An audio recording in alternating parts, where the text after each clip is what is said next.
Chennai super Kings அணியில் ரவீந்திர ஜடேஜாவுக்கு பதிலாக சஞ்சு சாம்சன் வந்துள்ள நிலையில் அணியில் ஏற்பட்டுள்ள மாற்றம் எது மாதிரியான தாக்கத்தை ஏற்படுத்தும் என்பது குறித்து எமது செய்தியாளர் கிருஷ்ணமூர்த்தி எழுப்பிய கேள்விகளுக்கு வாழப்பாடி பகுதி மக்கள் தெரிவித்த கருத்துக்களை தற்போது பார்க்கலாம். ஜடேஜாவை மிஸ் பண்ணது ஒரு வருத்தம் தான். ஆனால் புதுசாக உள்ளே வந்திருக்கிறவங்க ஒரு பெஸ்ட்டு ஒரு வாய்ப்பு கொடுத்த மாதிரி இருக்கலாம்.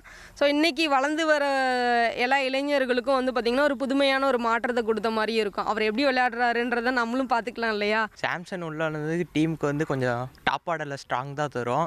ஓப்பனிங்க்கு என்ன போனதோட டாப் ஆர்டர் கொலாப்ஸால் தான் சீசனே ஃபுல்லாக கொலாப்ஸ் ஆகிடுச்சு. ஜடேஜா வெளியே போனது கீழே பேக்கில் ரொம்ப ஒரு பெரிய இம்பேக்டை தான் க்ரியேட் பண்ணுது.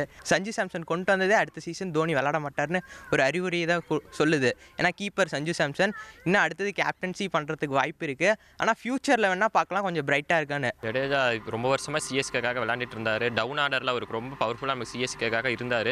என்ன தான் இப்போ ரவீந்திர ட்ரேட் பண்ணியிருந்தனாலும் இப்போ நம்மளுக்கு டவுன் ஆர்டரில் பேட்ஸ்மேன்ஸ் யாரும் இல்லை, எக்ஸ்பீரியன்ஸான பவுலரும் இல்லை. தலையில்லைன்னா நம்ம சிஎஸ்கே எப்படி பார்ப்போம், அதேமாதிரி தான் இப்போ ஜடேஜாவும்.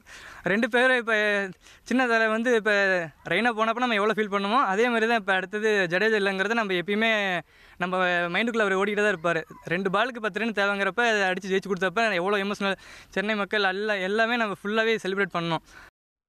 சென்னை சூப்பர் கிங்ஸ் அணியில் ரவீந்திர ஜடேஜாவுக்கு பதிலாக சஞ்சு சாம்சன் வந்துள்ள நிலையில் அணியில் ஏற்பட்டுள்ள மாற்றம் எது மாதிரியான தாக்கத்தை ஏற்படுத்தும் என்பது குறித்து எமது செய்தியாளர் கிருஷ்ணமூர்த்தி எழுப்பிய கேள்விகளுக்கு வாழப்பாடி பகுதி மக்கள் தெரிவித்த கருத்துக்களை நாம் பார்த்தோம்.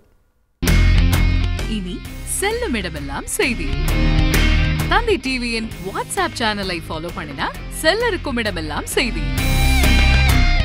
இதோ QR கோட் இப்பவே ஸ்கேன் பண்ணுங்க, ஃபாலோ பண்ணுங்க.